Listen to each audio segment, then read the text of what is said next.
What's up, everybody? We back. Another week. R2C2. What's going on, bro? What's up, man? Didn't you have some travels this past week? Did you or no? I did. I was in where was I? I was in California for Mookie's wedding.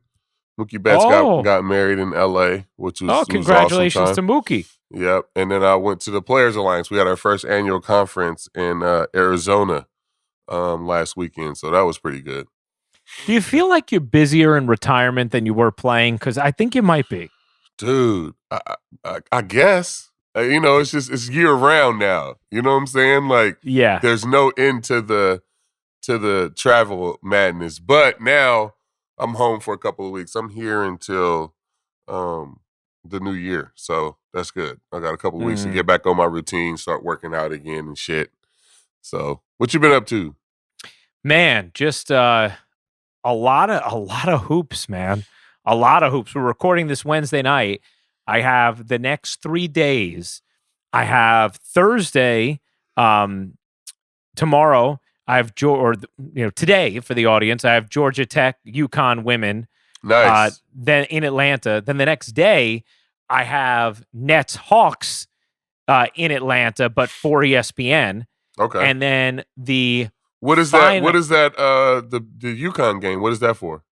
That's for ESPN as well. Oh, okay. But normally if I call a Nets game, it's yes, but I'm actually calling a Nets game on ESPN Friday against the Hawks. And then Saturday, I have UConn against UCLA on ABC. And that's in Atlanta too? No, that one is back in New Jersey, actually, and it's a 1:00 game. So travel's going to be a little tricky, but we're gonna have to find a way to pull it off. Yeah, Atlanta's not a bad flight. Yeah, exactly. That's like one of those airports that has a million. Delta has a million flights. No, listen, so you feel okay about. Yeah, you do, but they fuck up with the security lines, bro. Like I had to fly out of there late one night, and they fucking closed the TSA pre-check. I fucking was about to lose it, cuz. Like, dude, I've heard that in Atlanta they closed it at like 9:00. They closed that and the clear. Like, what the fuck are you guys doing, cuz? Yeah. That's fucking. It was terrible. Yeah, like dude. Don't get a night flight if you got TSA pre-check or you got clear. Flights. Thankfully, and I got clear as well. Thankfully, no night flights there. But also, like, if you're a massive hub, that line's got to be open all night. Like that can't be all fucking night. Like, what are you guys doing down there? Yeah, you can't be closing that. Nah, man, that's awful. Yo, the clear is fucking legit when you travel. Oh, it's great. Yeah, man, I don't even pull out my ID at all. Well, hold on a second now. Did I tell you about the incredible job I did making my flight the Wednesday night before Thanksgiving? Did I tell you about this? No. Okay, so I was calling the Warrior game in Golden State, and I had a 10:29 red eye. The game got over at like 9:40 something. I got up to the airport, and it was all backed up because there was a bunch of people, not because of departing, but there's a bunch of people flying into San Francisco for Thanksgiving. Mm-hmm. And so the arrival line was then spilling into the departure. So we're waiting there. We can't get to the whatever. I pull up to the airport at 10:14 for a 10:29 flight. I made that bitch. Oh, yeah. Oh, yeah. The clear TSA pre-check, you through. That's right. That was my strongest performance, I think. That was one that I won't forget. But in Atlanta, wouldn't have been possible. No, absolutely not, because they don't have the TSA or the clear open after 9:00. But I don't even pull my ID out now. Like, I check in, fucking take like on my phone. And just go straight to the gate. It's legit. That's it, man. That's it. That's the way to do it. So see, there's no baseball being played now, and there's really no baseball news, but there is some baseball news. And the news is that we won't, be able to see anything going on with player transactions, etc., for a while, because we have a lockout, see?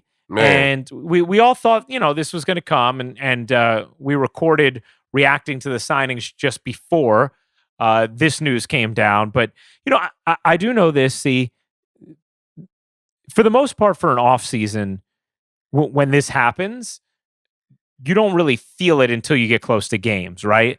Like a lockout at this point to a fan feels mostly clerical. I think what is maybe troubling or alarming is it just feels like this was inevitable and the two sides feel so far apart that the worry isn't, okay, you're locked out in these winter months. The worry is this thing's going to drag on. Yeah, and I feel like this one's different just because we had so much news leading up, like with the free agency signing, and this is a strong free agent class. You know what I'm saying? Like, you had all these shortstops out there. You had some top free agent pitchers. So with all the news that we had, it just feels different, this lockout, because we lost some momentum. You know what I'm saying? Like, baseball was kind of dominating the headlines for a little bit, which we never do at this time, and now we've kind of lost that. And I just feel like the longer that this thing lingers and the longer we don't get a deal done, it's going to be fucked up for everybody. And the industry was at a really good point, you know what I'm saying, where everybody was making money. So it just feels like, man, the longer we sit around and pretend like, you know, this is a real fight or whatever, you know what I'm saying? Like, let's fucking, I mean, they have to get a deal done sooner than later, man. Like, yeah. And like, you can't sit around and twiddle your fucking thumbs and do, you know, they need to get together and get something done for the sake of the players, the fans, every fucking thing, everybody. You and I have talked about this, man. Like, I mean, it would be really, I think, disastrous for Major League Baseball if they ended up in a situation where they missed, you know, games and a kind of significant amount of games. It's not like you have the world eating out of the palm of your hand right now if you're Major League Baseball, right? Like, you are fighting for market share amongst young fans in a way that you never really have before. Since, you know, the early days of Major League Baseball, I'm not sure you've ever had a more precarious time when it comes to holding on to the young fan. And you, I think, you're right. You're coming off of some positive momentum, especially when it comes to these offseason moves, but even some other things. I think just in the innovation we've seen and Major League Baseball's willingness to address some of the things that traditionally it hasn't and try and find ways to grab that fan. I don't want to do anything to give people an excuse to tune it out. Exactly. I don't want to do anything to give people an excuse to take it out of their consciousness. I want to build on every little shred of positivity that I have because they need to. So I think you're right, C, and I think this is one of those things where it's, you know, cut your nose to spite your face. Like, you got to be careful what kind of deal you get because there's a certain point where there is diminishing returns on that deal. Yep. So, absolutely. See, do you talk to anybody involved? Like, will you talk to anybody with the union? Will you emphasize, you know, just kind of your perspective that you feel like it's dire for both sides to get a deal done? Nah, I guess not really because I'm not really a player anymore. I do still speak from a player's side, I guess. Yeah. Being that's the only side I know. Yeah. Yeah. So, but you know, it's been at a point now where we've known that this is coming up. So it's just odd to me that they haven't been able to sit down and get something done, man. Like, for the sake of the game, like, it's just, I don't know. Like, for me, that's why I said it's like, as a fan, the game's in a weird spot right now with this lockout. Yeah. As a player, I guess I understand. You know what I'm saying? But you know, I would have to be in those meetings and understand what the union's position is a little more to not want to get something done for the sake of the players. You know what I'm saying? Like, I don't know. It just seems like everything that is ever brought to, like, when it, you know, they always try, everything is a bargaining. Like, when we were talking about the universal DH and all of that, we'll wait for the CBA. Well, fucking why? You know what I'm saying? Like, that helps players. Like, so it just seems like everything is a fight on both sides, and it's annoying as fuck. Because the game does not need this right now. No. I also think, like, I always say this about negotiations when it comes to collective bargaining agreements. Your job is not to be right. Your job is to convince the other side of why this needs to happen. Do you know what I'm saying? Like, just being right and sticking your feet in the sand. Is that a phrase? I'm not sure. What is it? Drawing a line. No, drawing the line in the sand. Thank you. See, that's what it is. Just being right. I appreciate you. And drawing a line in the sand. I'm sorry, that's not your job. That your job is to produce, right? And to produce a collective bargaining agreement. The things you need to find a way to communicate in a way in which you can get them or get something that's palatable to your constituents, right? You're not supposed to just take it to a point and say, I'm not going to move. That's not, you know what I mean? And I understand a lot of this is just part of the negotiations and you don't bend until you have to. And I get that. I totally get the timeline of it. What I am not sure of and what makes me, I guess, a little worried for them is I don't know if they feel the urgency that you and I do. I don't know if they realize what a dire position the sport is in.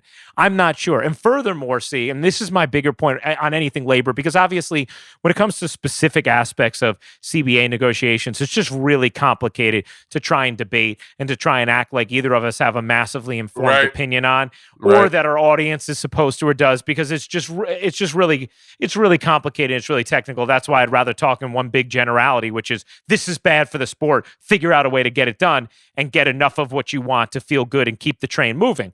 But I think, and this is my more general philosophy, I think right now, this moment in time is a harder time to do labor deals than ever before because of social media. Mm-hmm. And, I think a lot of us sort of, we know like social media has some of these influences, but we don't invest enough in how they manipulate us. Like they're literally algorithmically formatted to manipulate our brains.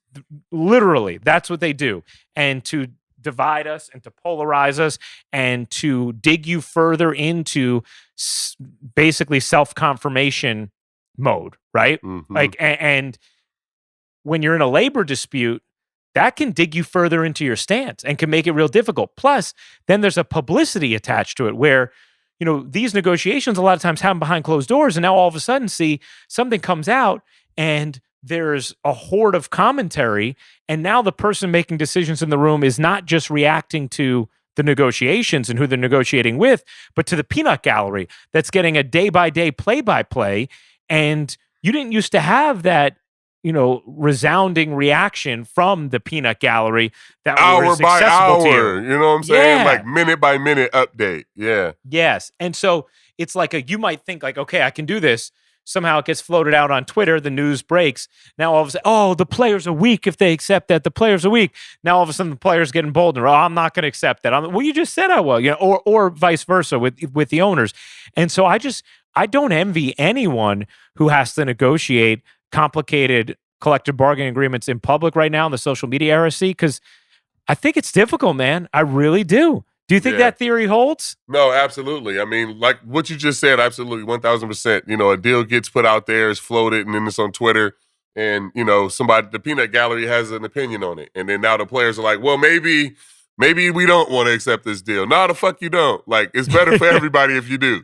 Yeah. You know what I'm saying? Like, I like for me now, I guess I speak as a fan and more than a player because I'm a fucking fan of the game and I understand, where we are with the youth and, how we're not making an impact on these kids and, not drawing in this younger generation. So we need to be playing baseball. We need this, and the game is young right now. So, all the best players right now are really young. So, we need to see them on TV and we need to see them signing big deals. We need to see, Wander Franco getting the money that he's got. Like that motivates kids and they want to get those contracts. So we got to get something figured out.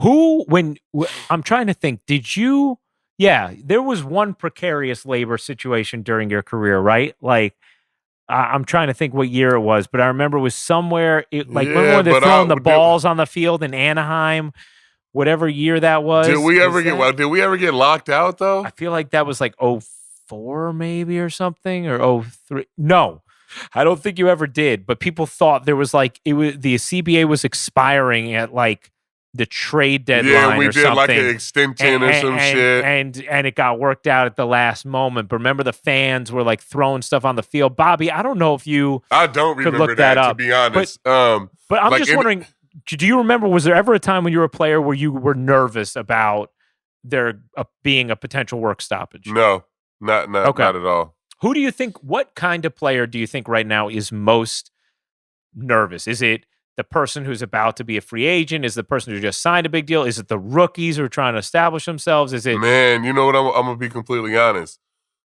Man, and I don't want to sound like I'm hating or I'm a dick or whatever, but this generation's different than my generation because we were raised by the guys that actually got locked out, right? So we were saving our money. We had money saved up and all of that shit. Like, I think a lot of these guys these days live a little more check to checkish.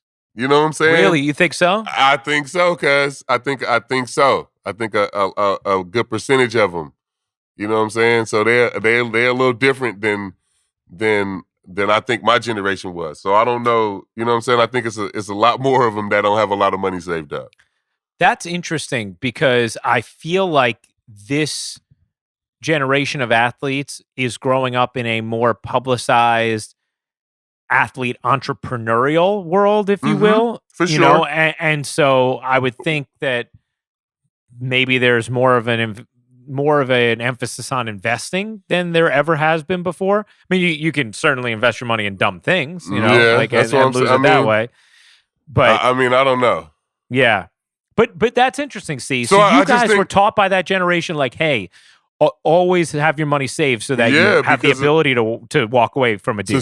to stuff like this. Yeah, for anything like this. So we were always, you know, saving our money and trying to figure out ways to, you know, have money in the bank. So, I mean, I think a lot of guys are nervous about, you know, not getting paid and missing paychecks.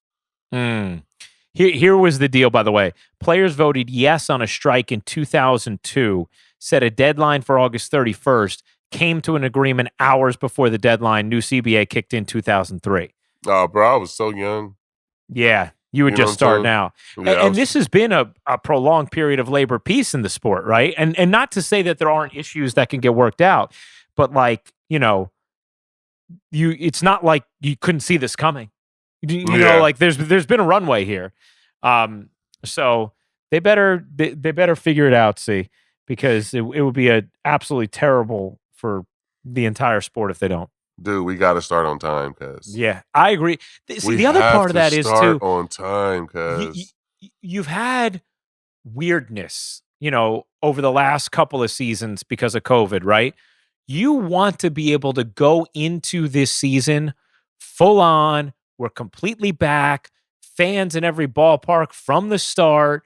You know, no kind of like you know, this is a chance to start off like back, like yes. And yes. the parks were booming when everybody got a chance to go back in the summer this summer. Yeah, you know what I'm saying? man. Like it was fun. It was rocking in a lot of these places. Yeah, man. So we'll see what news comes down on that front. Obviously, we'll be on top of it. See, a lot of people.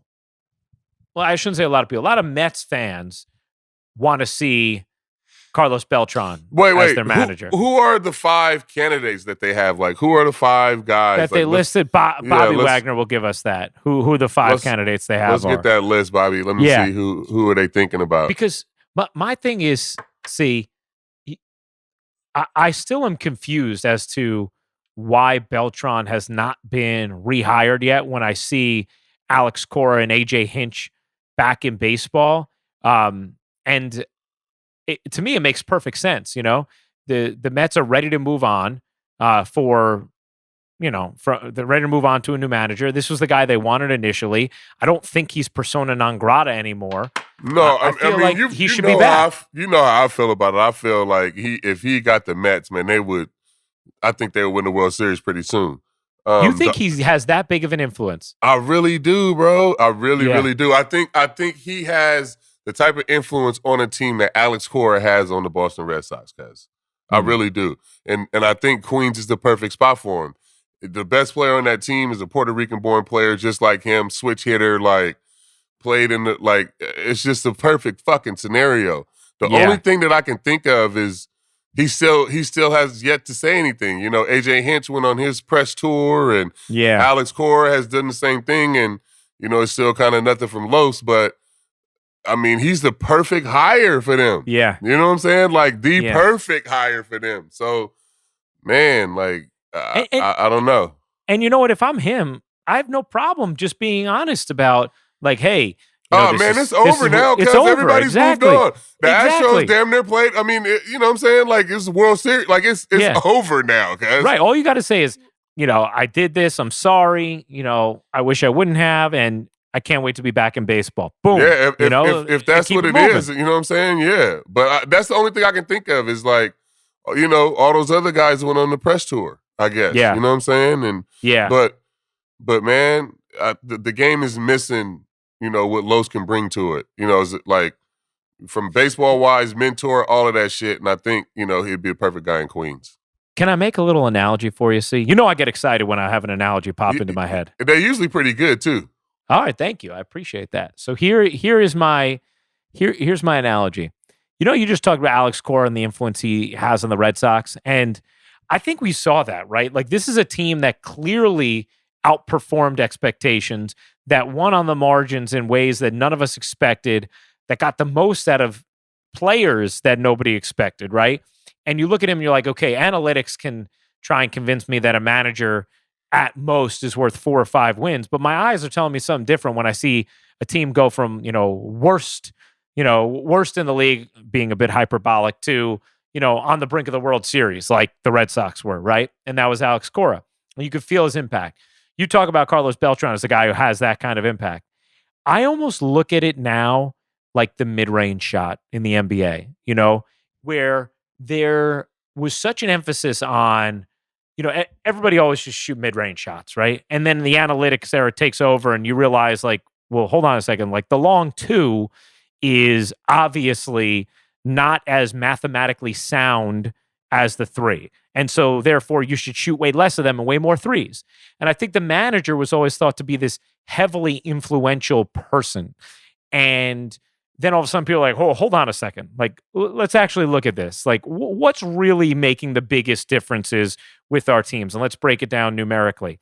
And in the process of probably correcting the math that goes into the equation of what makes you win, both on the floor and then, you know, in the clubhouse and on the diamond, I think the value of those areas then almost has been understated. And what ends up happening is then if you get a good one, it's now an undervalued asset where you can take advantage. In the NBA, what ends up happening is defenses now are so geared to the 3-point line that there's a lot of, you know, opportunity in the mid-range, where if you have someone who is an outstanding mid-range shooter, you know, look no further than the Nets with Kevin Durant and LaMarcus Aldridge. You know, they have the best record in the East, thanks in large part to those two guys shooting over 50% from the mid-range, right? Those are like big opportunities there, and where they're capitalizing. That's kind of how I look at a great manager now, where like we've almost understated their influence, and there still is like there's opportunity there to make a bigger, you know, impact than I think is being accounted for. Absolutely, and I think with both of those, the mid-range and a good manager, if you look at who wins and who are the best teams, they both have good managers, and the good basketball teams have guys that can score on all 3 levels. You know what I'm saying? So as much as you can devalue it, the teams that fucking win, you know, like Brian Stinneker, everybody loves that man top to bottom in that organization. You know what I'm saying? So, you know, Dusty Baker with the Astros, like nobody else could have led them to the World Series, that fucking organization. You know what I mean? So, you know, if you just look at like in the best basketball teams, they have guys that can score at every level. You look at the Chicago Bulls right now and what DeMar DeRozan's doing, and able to Zach LaVine. They both LaVine. That's kill what it I'm in saying. the mid-range. Yeah. So the best teams, you can devalue that, but the best teams have that. You know what I'm saying?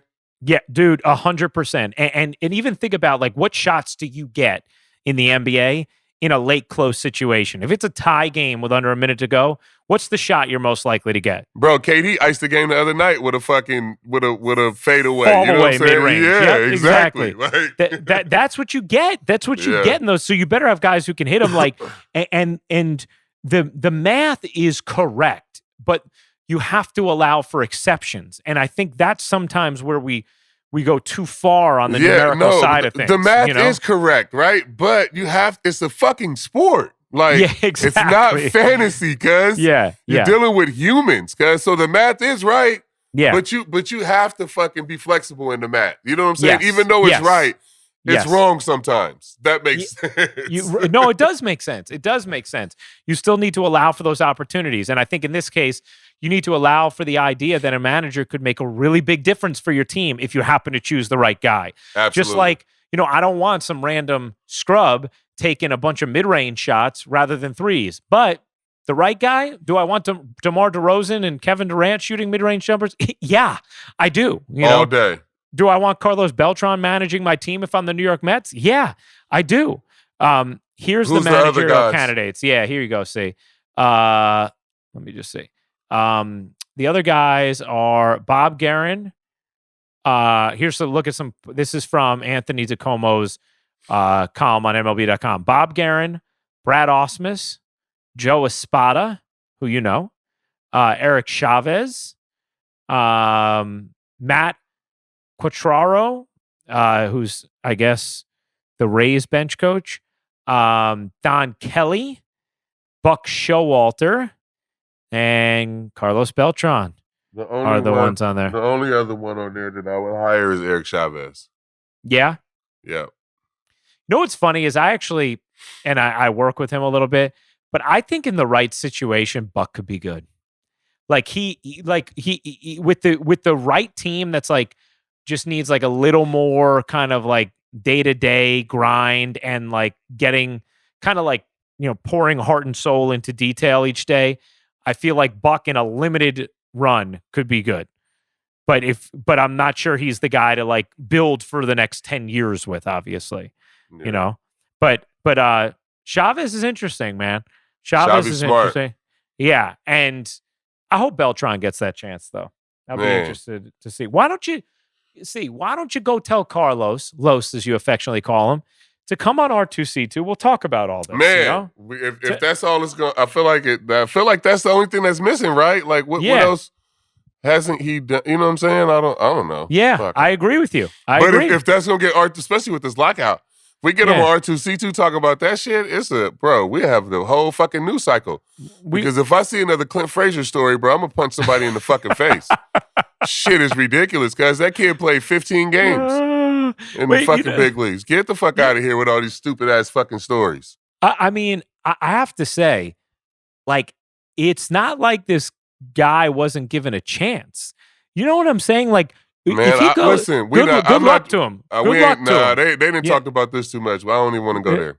Yeah, I agree with you. I don't understand. It's not worth talking about. Yeah, that's what I thought. I thought he went to the Cubs. Okay.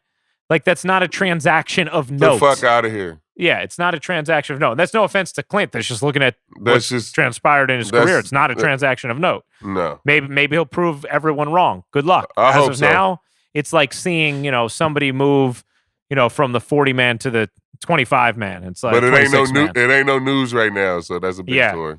Right. So it's not a big story. What did you think? Last thing on the baseball front, what did you think of seeing like the MLB, the player images off the website and all the stories off MLB.com where it's all about minor leaguers now? And so I haven't been on the website, none of that. But I know on MLB, I watch MLB Network all the time. Yeah. And now none of the shows are on. I'm like, what the fuck? You can still do the shows, cuz? Like, yeah. Like they got is old baseball games on now. Man. So I guess they can't show no players, right? But I don't know, but they could still show players on MLB Network. Yeah. Yeah. Like, I think why did they take them off the website? I don't know. I guess they're saying it's a name and likeness thing, but to me, it feels like a petty thing. That's stupid. Yeah, it feels like a petty that's what I'm saying. That's dumb shit too, bro. Like, stop with the dumb shit. Like, yeah, I agree. If we're trying to grow the game for everybody, it's they have to be. You have to be aligned. Yeah. You know what I'm saying? Like, in no other league do I like. I don't see like. Oh no! Like, I don't see LeBron shitting on the league ever. You know what I'm saying? Yeah. Do we see LeBron and CP3 and those guys shitting on the league? No, I mean, I think it's a little bit more collaborative. Yeah.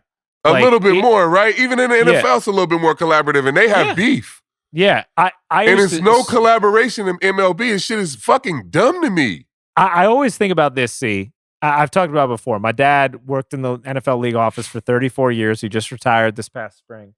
And he was one of the lead negotiators. Negotiators. You all right, man. Bro? You smoked a little weed tonight. Do you know I never have? Never in my life. Damn, that's crazy. I bet you smoked a cigarette before, though, huh? Never. Only cigars. Oh, okay. Yeah. That's good. Only cigars. Good. Yeah. That's good. No. I think when I was like 8, my best friend Al had an uncle who told him that you knew a kid named Al. I've never seen a kid named Al. Like I just know grown-ups. You don't know Al. Alan? Alan? We don't call him Al though. Oh yeah, Alan was Al. Al Carthol. Shout out to Al Carthol, my best friend. I only know grown baseball Als. Player, by the way, most clutch baseball player I've ever known. That's funny. I guess so. Al, who apparently was 35 when he was 8. He told me the story of he told me the story of his uncle telling him that kissing a girl who smoked cigarettes was like licking an ashtray. And it is. And that like kind of stuck with me forever. And so no, I never tried a cigarette, not once. You know, I've never hung out around with people that smoked. You know what I'm saying? Yeah, me either. It's gross. It's weird. Man. No, but I think our parents' generation smoked so much, and they did. Got the second hand that it was just like it was a turn off for us. You know what I'm saying? It's a massive turnoff. Like when I smell it, to me it's disgusting. I don't even have friends that smoke cigarettes, guys. That's crazy. Me either. I don't think I have a single friend. I used to, some of my friends when they were drunk, they would smoke an occasional cigarette, but like other than that, no. Yeah, it's crazy. By the way, this is the kind of content we really need on R2C2. Right? It's a lockout right now. Yeah, man, I like it. This is a lockout pod. I let us know. Tweet at us. Although I've been off Twitter since Thanksgiving now, but still tweet at us at R2C2. That account we get stuff sent to us. I want to know how many percentage of our listeners have friends that smoke. Like do you have friends who smoke, and have you ever made out with a person who smokes, and is it like licking an ashtray? I'm sure do you agree? I'm trying to think. I think I've only kissed one smoker in my life, and because that was like a deal breaker for me. Yeah, you know, if you smoke or if you litter, I don't want any part of you. If I see you litter, I like honestly. There are crimes much more justifiable to me than littering. If I see someone litter, I assume you are a horrible human being.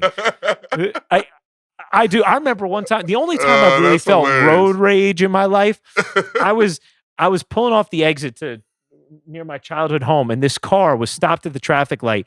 Guy rolled down the window and dumped out a full trash can worth of stuff in his car, and I was like, I literally called the cops, and I was so close to flagging him down. I wanted to pull the guy over and let him know that this is not okay. Now that's some funny shit right there. There should be a Curb episode about this, man. By the way, that sounds like a Curb episode for fucking sure. I want to get Larry David on the pod. Man. He's a massive Yankee fan. That's one of the shows I would love to be on, bro. Like if I can get it on that show, I think. Let's make it happen. Let's make that happen. We're supposed to have the full breadth of the power of Spotify and the Ringer. So executives, help us out. Help us get Larry on. You know, Larry, I've met him once, talked to him twice. When I used to be on the Michael Kay show, he would watch it all the time. And one of my most proud moments of my career was Larry. Before I met him, he went to the K Show Christmas party. He called in because he has a relationship with Michael because he's a big Yankee fan. And he called in and he was like, "Hey Ryan," he's like, "I was watching an NBA game the other night and I heard this voice and I said, I know that voice. That's Ryan. I didn't know you do NBA." And I was just like, how cool is it that Larry David recognizes my voice? This is amazing. So I think we need to get him on, man, and we can pitch you getting on an episode of Curb. Absolutely. Let's do it.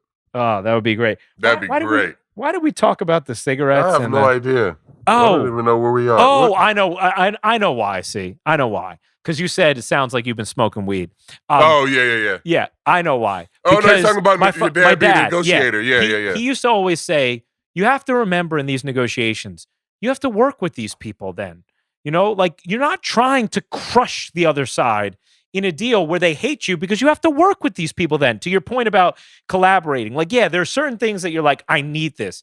But like you have to know how to make a deal and you have to remember that there is still a partnership here. Like that should never be lost. I don't think there's a partnership in MLB.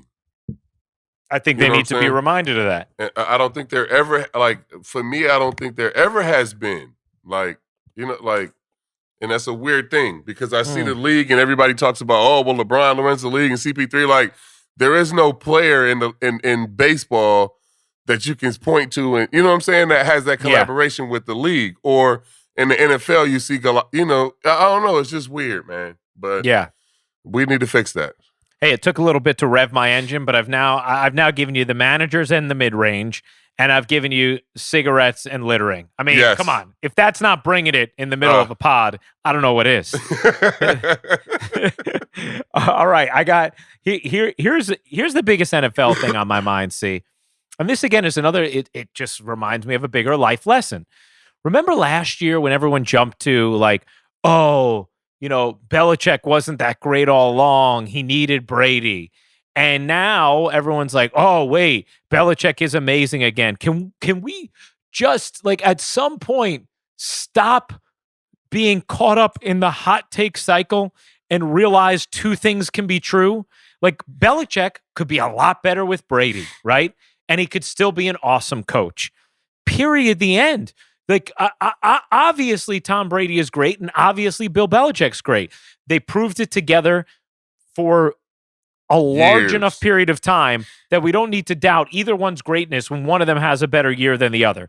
You know, Belichick is clearly the greatest coach we've ever seen, and Brady is clearly the greatest quarterback we've ever seen. Period.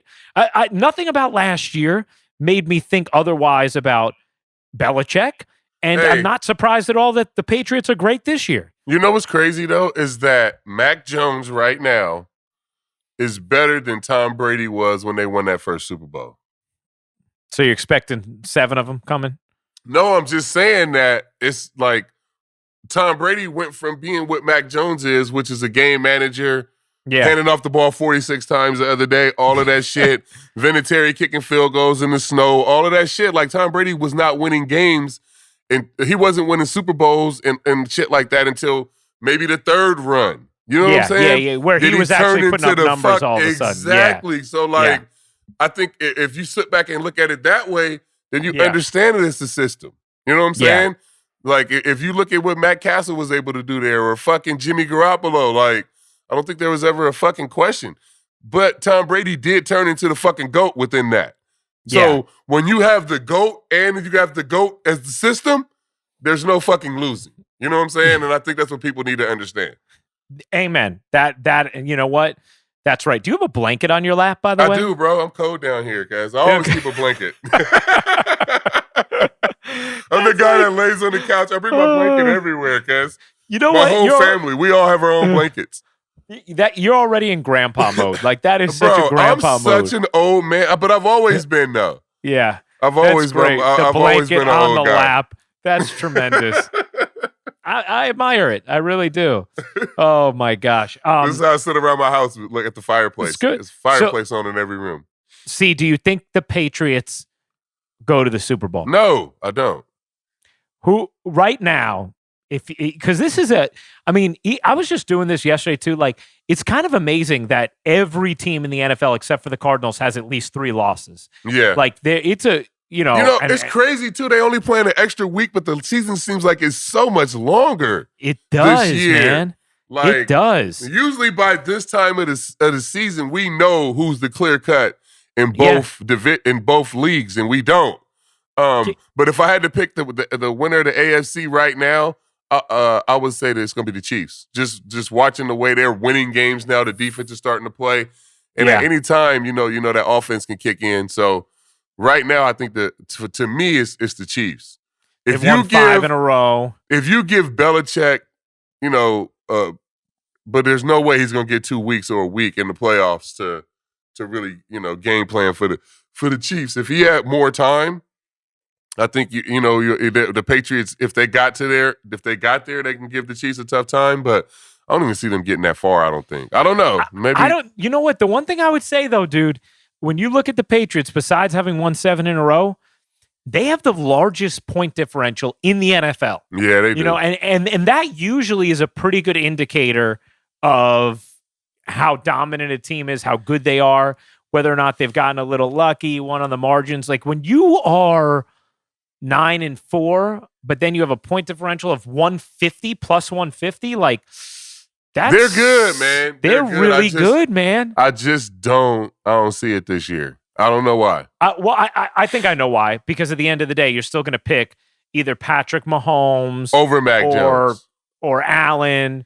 Or I wouldn't Lamar pick Jackson. Allen, cuz. You wouldn't pick Josh Allen over Mac Jones in a big game? Not a game like the games in that division, bro. It's hard to beat the Patriots if you're in that division. No, I know, but you know what I'm saying? Like, but if I was telling you power rank your top 5, the power rank your confidence in quarterbacks in the AFC in the playoffs, how would it go? What would be your number 1 would be Pat Mahomes. Okay, still for me too. Lamar Jackson. Okay. Can I throw out a weird one to you? Who? Where's Justin Herbert fit in here? If they make it, he's pretty but they're high. 7-5. No, if they make it, he's pretty high. You know who? Can I throw out a weird one to you? Yeah. Joe Burrow is a fucking beast, cuz. And they're 7-5 too. So let me ask you. I'm changing the game mid-game here. I apologize. Would you take all of these guys over Mac Jones in the playoffs as far as your confidence in them right now? Yeah, I would. So that's why you're not picking the Patriots ultimately. Yeah. And I agree. It's a lot to ask of a rookie quarterback. Yeah. It's a lot to ask if a couple of these teams get up by 2 touchdowns. You know what I'm saying? Exactly. It's a lot to ask. Yeah. It's a lot to ask a rookie quarterback. And if the Bengals are playing, like if they running on all cylinders, they can blow you out, cuz they can score fast. My boy Higgins, I picked him up before the year. He said, "I've had an amazing comeback in my Yankees fantasy league." They lost that game because Jamar Chase. They lost that game to the Chargers because Jamar Chase, literally, Joe Burrow hit him on the fucking hands on a dime, and he dropped the ball. He literally pobbled it up in the air, and it was an interception and then a fumble. But they were coming back to win that game because they can score fucking quick, almost like the Chiefs used to be. Yeah. No, definitely. You know what we should do? I was just thinking we should do a group chat NFL playoff watch at Casa de Sabathia. Yeah, let's do it. That would be fun, man. Absolutely. Do a little I'm just inviting myself over. This is what I do. Yeah, I do it every Sunday. Do you every Sunday you're there? Yeah, if I'm home, me and Lil C are down on the couch, bro. You got the 5 TVs working. I get the iPad set up so we can watch them all. That's good. We should do that. That would be tremendous. That would be fun. I would enjoy that. All right. So what's your Super Bowl prediction right now? See. My Super Bowl prediction right now is Packers Chiefs. Okay.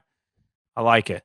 But I like the Cardinals too, man. I think if the Cardinals can win out and the Packers have to go to Arizona, I think the Cardinals could win that game. I think if the Cardinals have to go and play in fucking Lambeau, it's no chance. I'm going to go Bucks-Bills. Bucks-Bills. That's a good Super Bowl too. Yeah, that would be great. I would like that.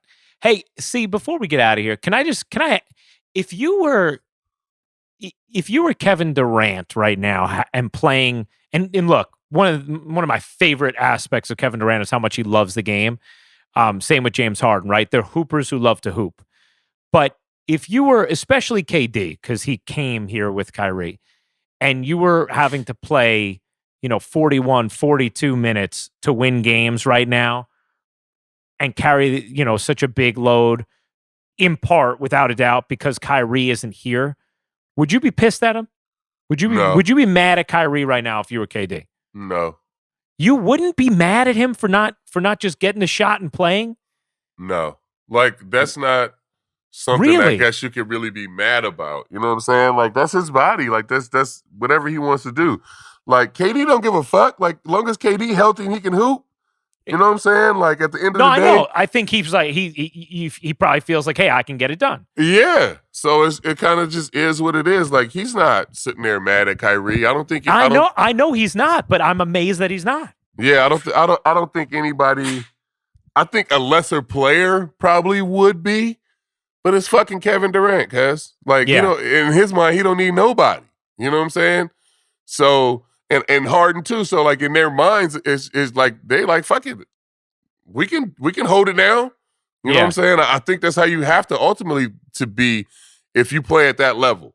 You know what I'm saying? Like, I don't know. I mean, and like you said, they are hoopers that love to hoop. I feel like LeBron would be pissed.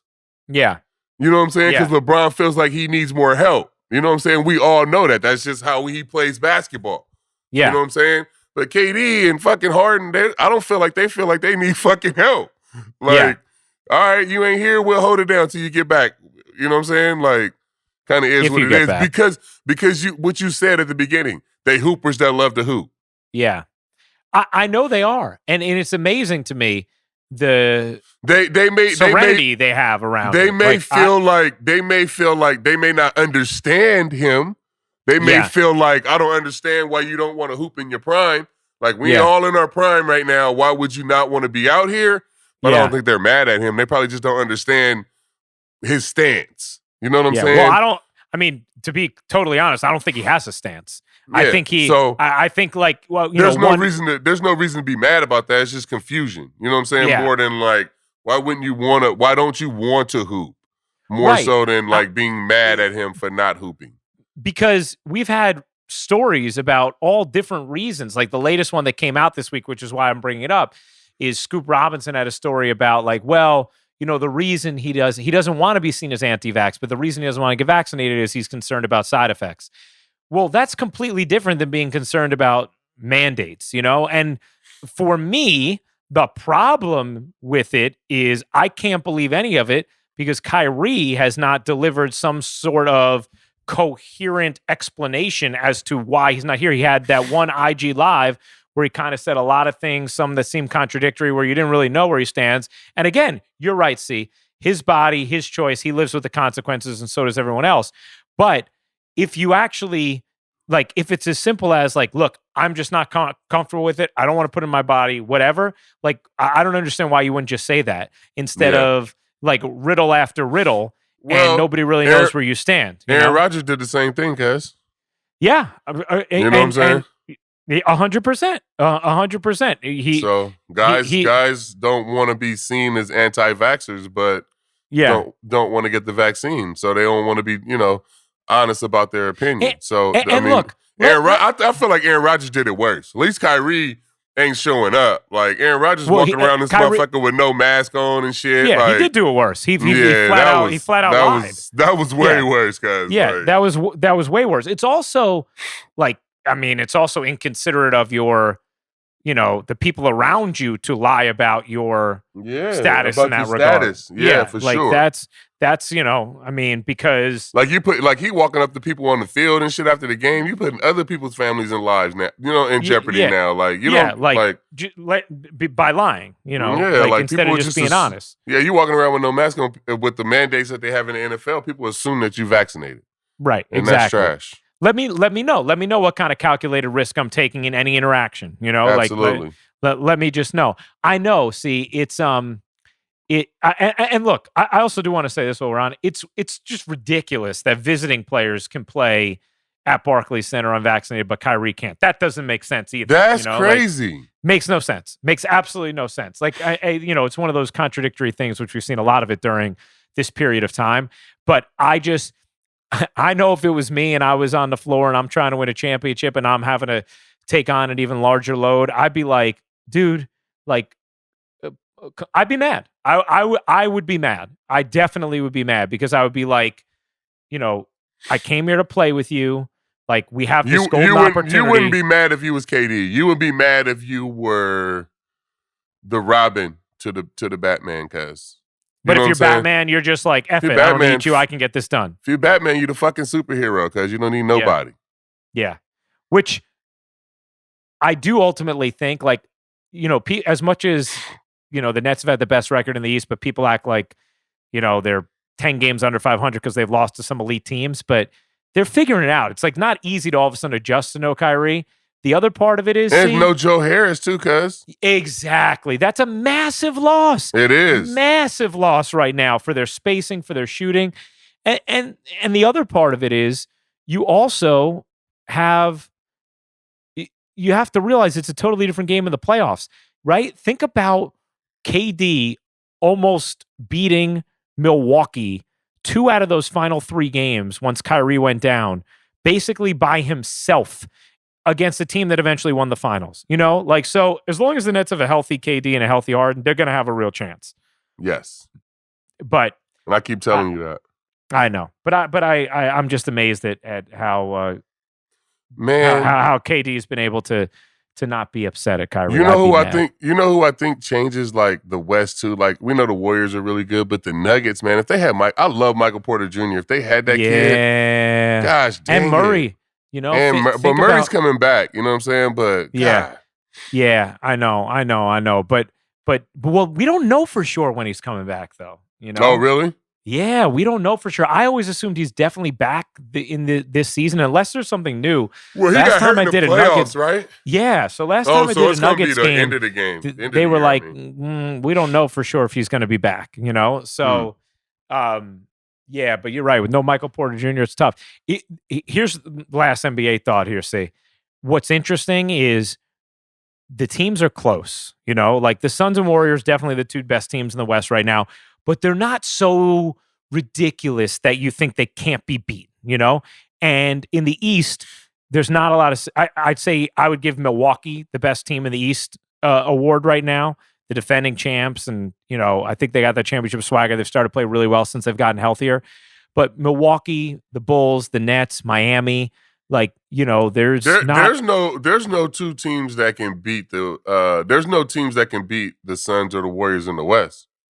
You don't think any team in the East can? Fuck no. Oh, in the East. Oh, you're saying other teams in the West. I agree. No other team in the West right now. That's going to be the Western Conference Finals. Yes, I agree. But here's my wild card. See, can I give you my wild card? Something could still happen with some big players here. Movement, like if Dame or Simmons or Kyrie play or move. If Dame moves, even John Wall could end up being there's gonna be some movement that, because the league is so close this year, could make a big difference. That's true. If Simmons ends up somewhere, or if Dame ends up somewhere in the playoff run, that makes a huge difference for sure. If Dame ended up on Philadelphia, is Bradley Beal have a chance to move or no? He could. They're playing too well, I think, for them to try and break it up, but if they maybe got some indication that he's definitely not re-signing with them, then they, or if they went in the tank, if all of a sudden they're, they've had a really nice start to their season, if they all of a sudden stunk, then maybe, and that could, but the guys who, something's going to happen with Simmons, Kyrie, and Wall for sure. So, one of the, I don't think Simmons and Kyrie are both going to miss the entire season, right? So, Kyrie might, but I think Simmons probably will be back at some point, get traded, right? Lillard, there's a good chance something could happen there, even if it means bringing someone in there and McCollum going out. And this year, I think it'll matter more than other years because I don't think there's clear dominance. Dame doesn't make, my opinion, his impact on the playoffs won't be as a Blazer. He has to get moved. I don't think if Ben Simmons went to Portland, that would make a difference. I still think Phoenix and fucking the Warriors are way better. Yeah, probably. But I wouldn't mind seeing. I'd be interested to see it because they could use his defense. He came to the 76ers. If Dame went to the 76ers, that would be a bigger move. If he went to the 76ers, you'd be looking at them as just as good a chance to win the East as Milwaukee or Brooklyn. Or the Knicks, because what if Dame went to the Knicks? They will be a 4 seed and lose in the second round. Because what are they giving up to get there? You know what I mean? Like they need Dame and someone else, you know? Yeah. Like, so I mean, if I was the Knicks, I would do it because I would do, because once you have him, you're going to attract the next guy. Yeah, you're just probably not going to get him this year, you know? But there's nothing I wouldn't give up for him if I was the Knicks. But man, do you think KD is just like, man, I should have just went to the Knicks? No. Definitely not, man. I don't. They're 500. He dealing with more drama with Brooklyn though, and they in first place. You know what I'm saying? They're the second city, and they're the second team, and they in fucking first place. But they're always going to be the like difference though. People is, just love the Knicks so much here. But if they do. But if you look at market share, right, and you just look at it as like, are you a growing entity? The Nets are a significantly growing entity. They just happen to, like, if you compare them to the Knicks, it's like the Wendy's McDonald's comp I gave you, right? The Knicks are ridiculous, guys. But the Knicks fan base is incredible. But dude, if you look at, but how about this? This would probably surprise you. Do you know who sold a higher percentage of their seats this season? The Nets. Brooklyn. Yeah, they've actually had a higher percentage of attendance than the Knicks. The ratings, while definitely still better on MSG, have gotten significantly closer over the last 5 years. It's not even close. But listen, and the Knicks still win that battle, but it's just closer. You go to a bar in New York City, cuz, and the Nets can be playing live, and they'll play a replay of the Knicks game.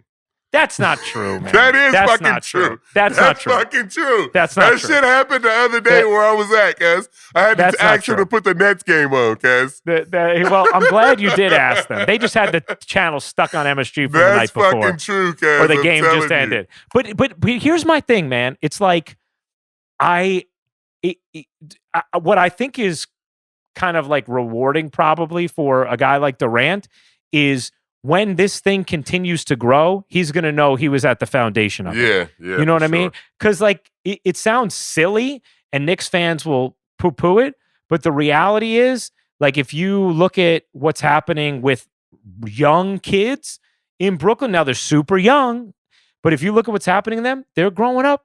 A lot of them are growing up Nets fans. It takes a while to plant those seeds, and you're not going to see that big of a difference yet. But at some point you will, and KD's going to know, like, I did that, you know? Yeah. Like, so, no, I mean, look, the Knicks got off to a good start, but right now they're they're not even in the play-in right now. They're not? They're under 500, man. They're 12 and 13. Yeah. I saw they lost to the Pacers tonight. Yeah, which was second half of back-to-back. They had a nice win in San Antonio the night before, but, you know, I think, like, you know, what the Knicks are seeing is the reality that their two best players are not yet on their team. You know, that's the bottom line. They're doing as much as they can with what they have, but they need to use this as culture building to then attract their top two players. Because it's not, you know, Julius Randle's a really nice player, but if you want to win a championship, your top two guys aren't there. Yeah. So I think KD's still happy. I think he still feels good. This is just me speaking for me. All right, man. Well, you know what? Let's do it again next week. How about that? Let's do it. All right. You guys know the deal. New episodes every Thursday, bonus episodes as well. Tell everybody you know. Big thanks to Bobby Wagner and Sadie Zillow, our outstanding producers, and to Major League Baseball and the Players Union. Get it together. We can't miss any games. Peace.